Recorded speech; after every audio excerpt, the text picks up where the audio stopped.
This podcast is a quest for well-being, a quest for a meaningful life through the exploration of fundamental truth. Enlightening ideas, insights on physical, mental, and spiritual health.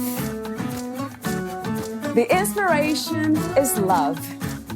The aspiration is to awaken new ways of thinking that can lead us to a new way of being well.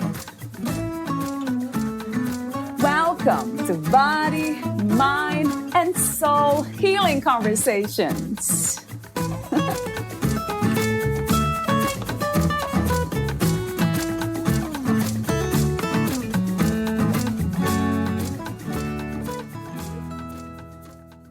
There is soul-shifting, life-changing gratitude deep within the heart of profound grief. Grief is Only Suppressed Gratitude tells the empowering story of a young woman who finds her way into unconditional self-love and strength. The moment Danielle's life turns upside down, she realizes that there is loving benevolence that can only be experienced when she chooses to embrace the hidden beauty behind her deepest fear. Even more, Danielle discovers something that she never expected to find. There is soul-shifting, life-changing gratitude deep within the heart of profound grief. This story is poignant, profound, and a powerful journey back to self-love. Laura Jackson Loo. A deep and profound mother-daughter story bejeweled with inspirational compassion and love. Johanna Gardner. Reading the journey of a mother and daughter's love, adventure, heartbreak, and eventually peace was inspiring. I laughed, cried, felt connected while reading, and didn't want the book to end. Reading this was a true pleasure. Brooke Teeter. Grief is Only Suppressed Gratitude is a self-help memoir anyone moving through grief will relate to. This story helps readers transform grief into a source of unlimited power. Valeria Tellez interviews Danielle Grassi, the author of Grief is Only Suppressed Gratitude. Danielle Grassi is a certified anxiety strategist and certified mental and emotional coach. Danielle's written work has appeared in mental health blogs such as Succeed Now, and she has spoken about anxiety and emotional development on podcasts and live interviews. Her experience with the passing of her mother led her on a path of self-growth and emotional development. She currently lives in Olney, Maryland, with her husband, Matt. Meet Danielle at keenstrategies.com. Here is the interview with Danielle Grassi.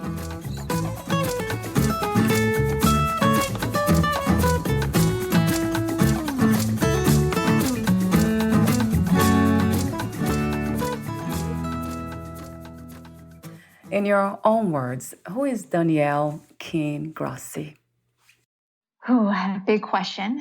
I would say Danielle Grassi is an ever-changing soul. The more I learn, the more I become anew. And it's almost a rebirthing process on a day-to-day basis, but going and growing towards love and towards peace, internal peace. So you're right. There is soul-shifting, life-changing gratitude deep within the heart of profound grief. Mm-hmm. So my first question for you about this line is soul. What do you think the soul is, the spirit is? The soul and spirit is everlasting. It never goes away. And similarly to what we were talking about before we started to hit record was the grief is only suppressed gratitude is such a mouthful. And breaking it down into one sentence, I find so much gratitude in my mother who I lost, more so, and that's where that grief comes up. It's I find so much more gratitude. And I want her to be my mom for those 25 years that I had her. And if I would rather have that than not have her at all. And so my mom is that ever changing spirit and soul. She's not just in the physical, she's in the spiritual with me now. Do you think we chose to be here in a human body? I do. And I feel like it's a constant choice to stay and to grow. I feel like we have a choice not to grow. And that's okay too. I don't think there is any right or wrong, but it's definitely a choice on staying and following that track. And it's a courageous choice. What about the experiences we have while in a human body? Do you also believe that we choose to have them for a reason? I do. I do believe that there is, of course, accidents, but I do believe everything is kind of set on course, and we can definitely move that course if we want or experience something new. And I think the physical calls out to the spiritual and says, you know what, I would like to see this track or that track. But I do believe we do have a course or almost an energy that we're attracted to. That we do move towards little by little. Yeah, I agree. And another question I have for you, it is very close to your own experiences in this lifetime, is losing someone we love. What would you say, if we chose this, what do you think the lessons or the lesson is behind that experience? For me personally, I believe I chose to lose my mom in order to awaken into a deeper sense of who I am. And that took me a really long time to understand for myself. And it took a lot of spiritual growth and inner development. But my mom is so much more stronger in the spiritual sense than she was in the physical, and can now lead me step to step on our divine plan. I feel like she's with me and experiencing it with me, holding my hand through that process, even though she is on the spiritual side. And I didn't think this was going to happen until it did happen, but it's starting to make sense. Yeah. I'm seeing a lot of, When you say making sense, that's more to the mind than the heart? More to the mind, to the heart. I think through the heart, I had a really hard time of going, well, why? You always ask that question, why? Why does she have to pass? Or why did she have to get sick? Why did it have to be this way? And I think the heart was asking too many questions. And then when I slowly started to let go, and dive deeper into who I was, which was hard in itself, because I felt like the more I was diving deeper into who I was, the more I was saying goodbye to her. And that's not the sense at all. I was saying goodbye to the perception of who I thought she was in the physical. But in reality, she's so much more. And our loved ones around us are so much more. And they're here to help us once we let go and say, you know what, I'm free. I'm ready to give myself my own self-empowerment, and now we can just dive deeper together. You wrote, there is no right way to be happy. What a wonderful phrase that I never heard before this way. So my question to you is, what is happiness to you? And what are the greatest misconceptions about happiness from your perspective? I once thought happiness was a stepping stone to success. And as I'm growing deeper and deeper, I'm knowing that success has nothing to do with happiness. The happiness is in the little moments that you energetically expand for yourself. It's in the moments of a smile. Like oh my gosh, I could tell you this one like cute little story. I was driving and I was parked at a red light, and I turned to my left, and there is this maybe little girl. She was probably less than 2.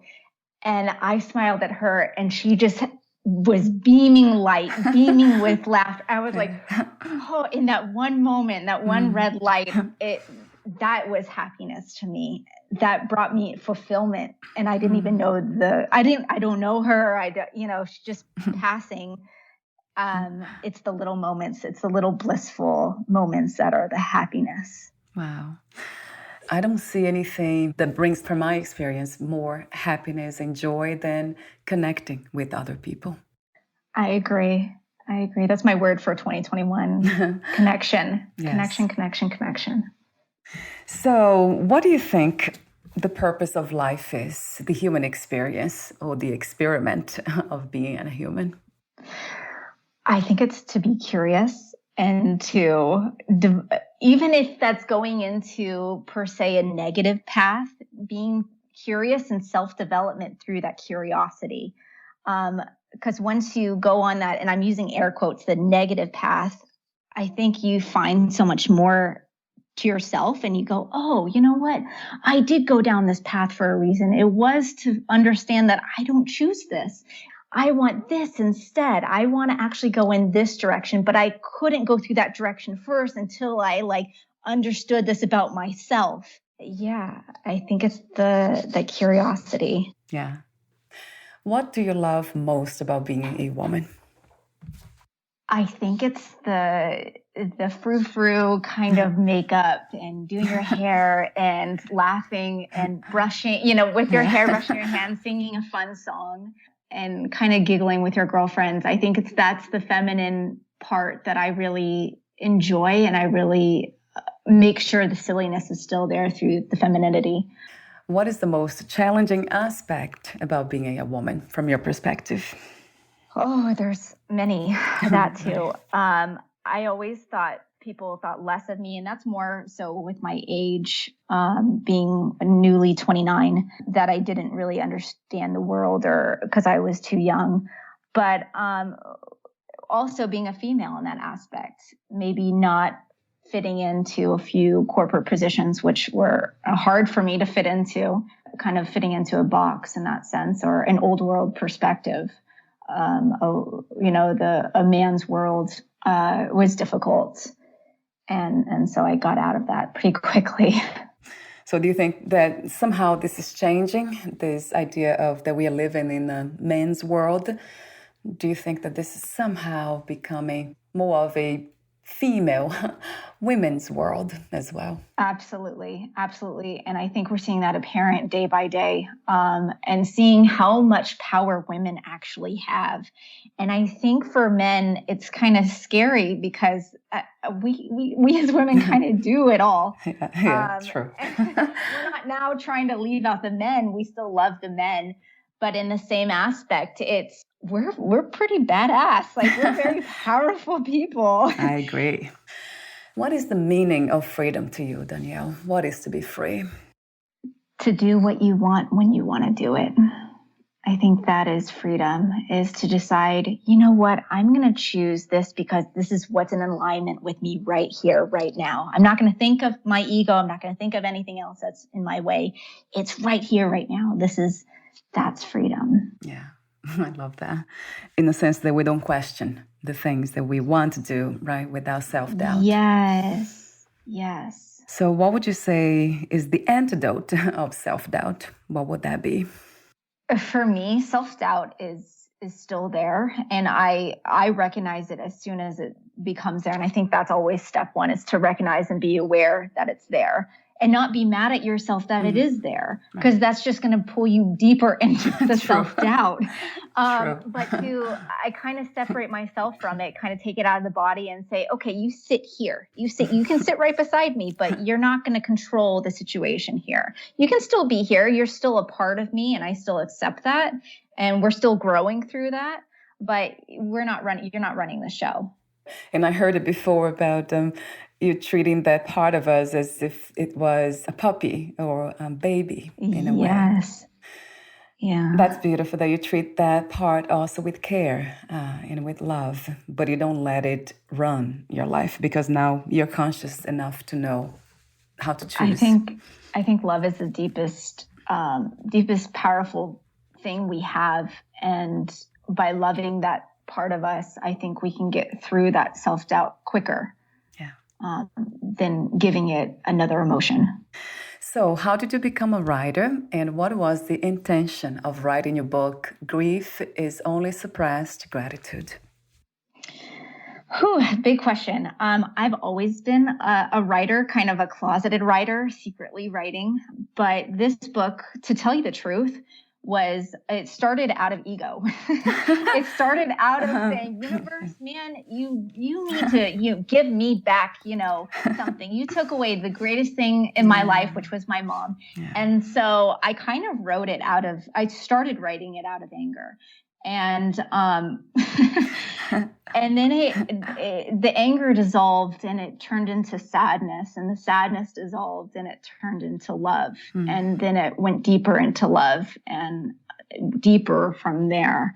I definitely agree. And it kind of came to me, I started it in 2018, and it came to me one night and I was like, you know what? I started writing the first 2 paragraphs and I was like, ooh, this just feels really good. And so it kind of just it was a thought in my head, and then I just kept entertaining that thought. So talk to me a bit more for a moment, Danielle, about your own journey toward unconditional self-love. It was definitely a stepping stone process. It's not always pretty. I think really it started for me was the boundaries and saying, no, I'm not going to do this. I'm actually not going to go there. I'm actually not going to communicate with this person. And starting to want something more was the first basis of self-love for me. And I can read a little bit of the passage now or later, whatever you choose. Yes, you can read it now if you choose to. Sure. Let me get it up. So the backstory of the 3 paragraphs that I'm reading here is that it was after my mom passed, and I was very angry, very, very angry. And I kind of left my apartment in the middle of the night. My husband, Matt, was sleeping. I was like, you know what? I'm just leaving. I grabbed my keys. I go in the car and I start driving nowhere, but I start accelerating the speed faster and faster and faster. And I see a deer that I almost hit and have to swerve around. And I just stopped there in a moment thinking, wow, this was kind of silly of me. This was a little stupid. But that's kind of how I entertained. And I just sat there. And I started asking myself, how will I love myself? The question came ringing back again. I didn't know how to answer that. It's not something that you're taught at school. You just do. What is love? What is the true basis of love? I had a mom who loved me for 25 years and a boyfriend whom I was hoping to marry in the near future, but I couldn't define what love was for me. Then it dawned on me. The way I love is through appreciation. I appreciated Mom for being a great person, my confidant. I appreciated her for standing up for herself and knowing how to be so strong. She was so independent. She didn't need anyone or anything in order to be successful. I admired that. I appreciated Matt for his silliness, for being himself. He never drifted away from his own opinions in order to please others. He was 100% genuine. I appreciated myself for my willingness to want to go deeper in love for myself. I appreciated my own strength in helping Mom through her transition. I didn't know what else to say. I felt like I was only scratching the surface to feel my own love for myself. It felt silly that I had to practice this love to begin with. I was taught growing up that I am love, that I come from love. Why is it so difficult to feel love if I am love? What a powerful way of living life, knowing that. It's more than a belief system, right, Danielle? Yeah. It is a knowing. A way of life, a new way of life. Right. Why is it so challenging for most of us to love ourselves? We have to unlearn. Yeah. We have to unlearn that we have to be perfect all the time. And I think social media, the media in general, and expectations, we always want to be the best. And that's what makes us so great, is that we strive for more, but then we don't know the balance or the line between the hustle and then actually slowing down and doing something for ourselves. I think for me, that's always been the biggest challenge.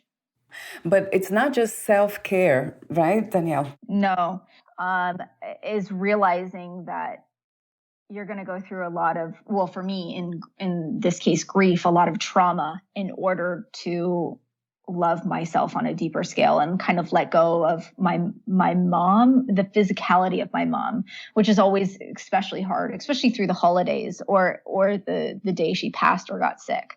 And I have to honor myself through those days. I don't do anything on those days in order to kind of go further within and really reconnect with her spiritually. It's almost like I have to divide my physicality, the physicality of my mom and the spiritual aspect of my mom. Yeah. And I have to practice that. And speaking of your mother, Michelle, talk to me for a moment about, you mentioned in the book in so many ways about her wisdom, how wise she was in so many ways. So talk to me for a moment about that. I have some passages here, but you can just talk about some of her wisdom that you appreciated the most, let's say. As a single mom, she always had a cheerful side. And I really don't know how she did that. Like, I remember she was a physical therapist and she went to see patients home to home. And I remember her just asking, while we're doing your physical therapy, let's just watch TV while you're doing this. I'm like, Mom, like, aren't you going to get fired? Like, what is this? Like, she was always so calm, but forceful in the same time. And I think that is the epitome of power. And of course, there's things that, maybe weren't the best, but in all aspects, she knew that it wasn't not to react in the moment, but to know the bigger picture. And that's where she found her strength, was knowingness of the bigger picture. How do you think she came to those understanding in that wisdom? Her mom passed my grandmother passed when she was 14. And so she had to possibly go on her own journey of self-love from her mom's passing. Not really in a spiritual sense, but more because I don't think that was, the thing back in the 80s, 70s, but more of a happiness sense and knowing the difference of the balance. So grief, I have talked to lots of people about grief. It's very different, the answers I get. Not very different, but most of the time they're unique in the sense that everyone goes through grief in their own unique way. Mm-hmm. So for you, what do you know about the grieving process that you wish all of us could know or know before it happens to us? To give yourself space and time. I think a lot of people want, and it's including myself, wanted to just jump from, okay, yeah, my mom passed, like, what's next? Because they don't want to feel the feelings. But that 12-step process of grief is there for a reason. The process of your own development is implemented internally for a reason. I don't think grief is just wiped away in one day, 1 year. I mean, it's a life-changing process. It's almost like you're rebirthing yourself and you have to retrain and relearn. Would you say the grief, the process, grief itself, it ends, it transforms, or how do you describe the movement? I believe it transforms more so than it ends. I don't think there is an ending. There's sometimes where I feel like I'm back in square one and I go, oh, okay, it's okay. Your time doesn't exist. You are back in square one and that's okay. Tomorrow is a new day. Tomorrow is definitely a new day. And I feel like there's more things that come from grief, even after writing this book, that I'm starting to understand and develop and going, now I'm aware of why I'm acting like this. It's because of the trauma I had, before the age of 8 as a child, this happened here and that's why I'm acting like this. I think for me, it's just the awareness coming back to the present moment, coming back to the presence of I am safe. I am loved. I am okay. Do you meditate? I do. And I try. A lot of people when I usually meditate, or the term meditation, I always think of it as kind of coming a foot out of your body and breathing through that. I try to do the opposite of grounding more into the earth. And I find that helps me. And that's my meditative process. That helps me so much is imagining myself as a a root, like I'm extending roots out of my feet and really anchoring into the earth's core.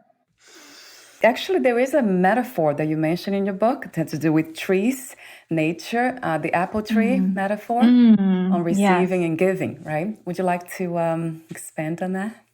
Yes, by Kyle Cease. Yes, He mentioned, I don't know exactly what he said word to word, but as I wrote this in the book, it's the apple tree gives, and it would be sick if it stopped giving. It doesn't give out of obligation to give. It gives out of, that's its sole purpose, is to give. And as humans, we have our special gifts and our unique abilities to give. It's not because it's an obligation to give, but it's what makes us unique and amazing and benevolent and everything who we are.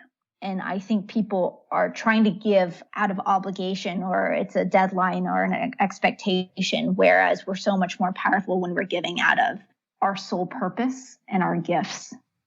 And I also love what you wrote here in your book. You say, the mental and emotional control was back in my own hands while I let life do what it pleased. And then you said, I am safe because I make myself safe. I am loved because I make myself feel loved. I am the driving force forging my own path.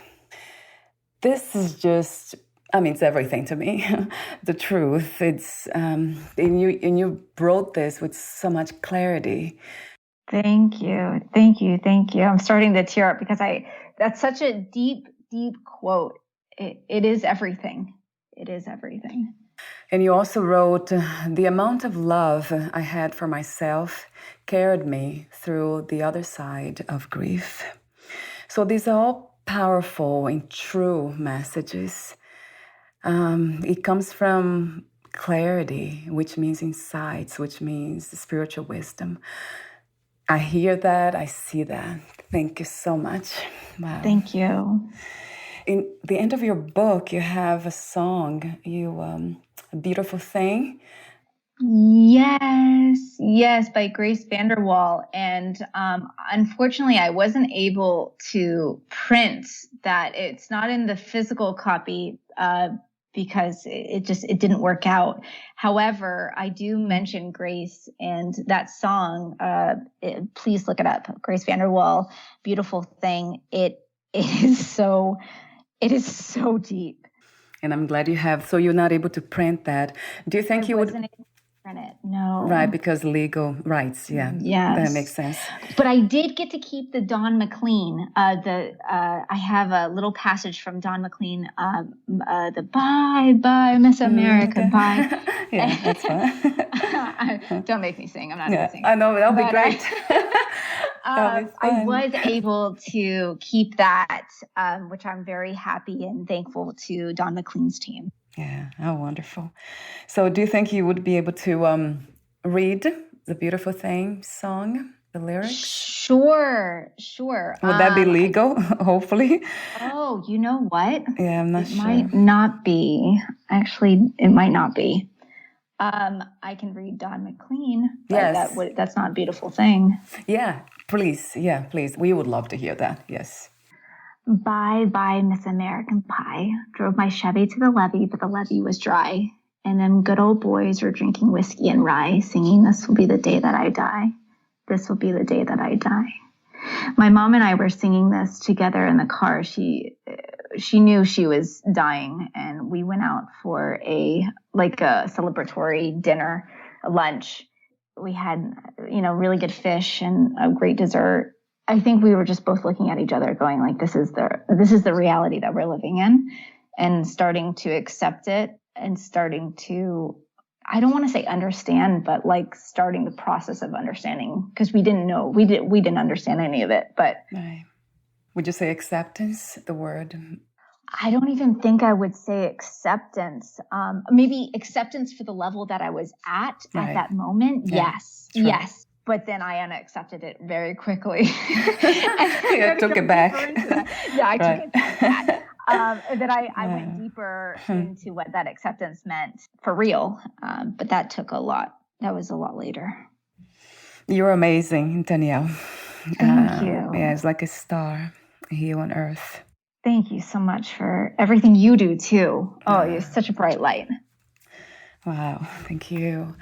Success. How do you define success these days? What is to be successful to you? That actually concept has changed drastically in the last month, 2 months. Success to me, and I was actually thinking about this today, is someone coming to me and saying, wow, this book changed my life, or I'm able to see a different perspective of grief through this book. And that's happened to me a few times. And that to me is successful. I don't think it matters the amount of copies. I think that I sell, it's the way it can actually infiltrate into someone else's life, because writing this actually saved my life. And my mentor, Johanna Gardner, saved my life. I don't think, I'm literally going to start crying. I don't think I would have been on this earth without really going into self-growth immediately. Yes, yeah. I'm so glad you did. So thank you. To come from that place of purpose, of soul purpose, you got to go through the trip. It is a journey, and it's not easy. It's very challenging, but it's part of the dance. We cannot have this kind of experience without being a body going through all this that we go through. It's not possible. I think you mentioned off record about, we cannot be grateful for anything if we don't have anything. So we have to have in order to be grateful for. Exactly. It's a bridge. And I constantly go over the bridge and I see, okay, this is where I want to be. And then there's sometimes I'm like, yeah, you know what? I'm sucking myself back into the grief and the physical, and that's okay in that moment. But I know that the other side of the bridge exists. And once you know that the other side of the bridge exists, it's more powerful and more self-loving. Yeah, because you know the way home, you know the way back. It's okay to be lost, to get lost. It's part of the adventure of life. But knowing the way home, that is crucial. Yeah, it is crucial. And I'm glad you know the way home. So 2 more questions. If you knew you would lose the body soon, would you make any change in your life or do anything in a different way? If I was going to lose the body soon, I would not make any changes in my life per se right now, but I might travel a little bit more if I could get to when COVID's over. Yes, right.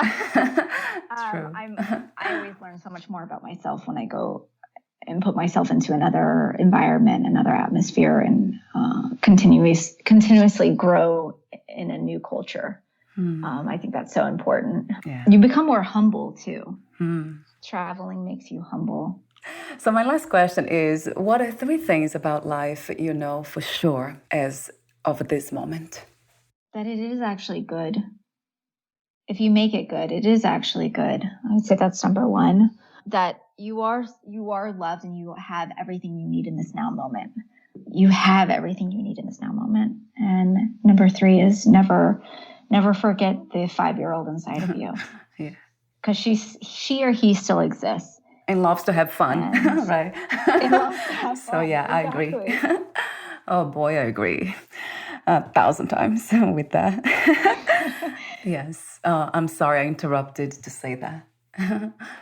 No, that was it. That was my 3. That was perfect. Thank you so much again, Danielle, for your beautiful presence, the light that you are, the love that you bring to this reality, your understanding, being open to clarity and this spiritual wisdom.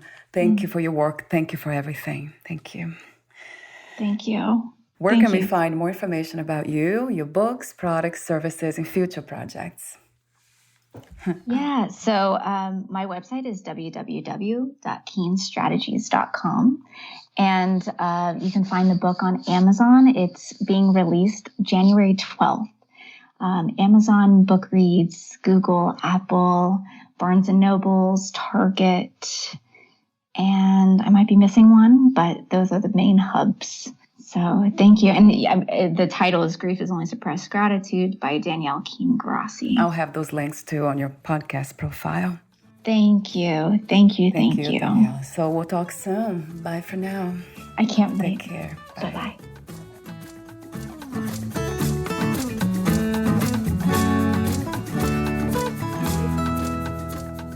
Thank you for listening. To learn more about Danielle Keen-Grassi and her work, please visit keenstrategies.com.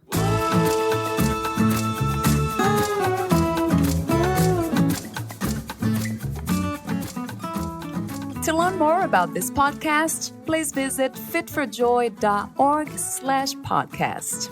Thank you again for listening, and bye for now.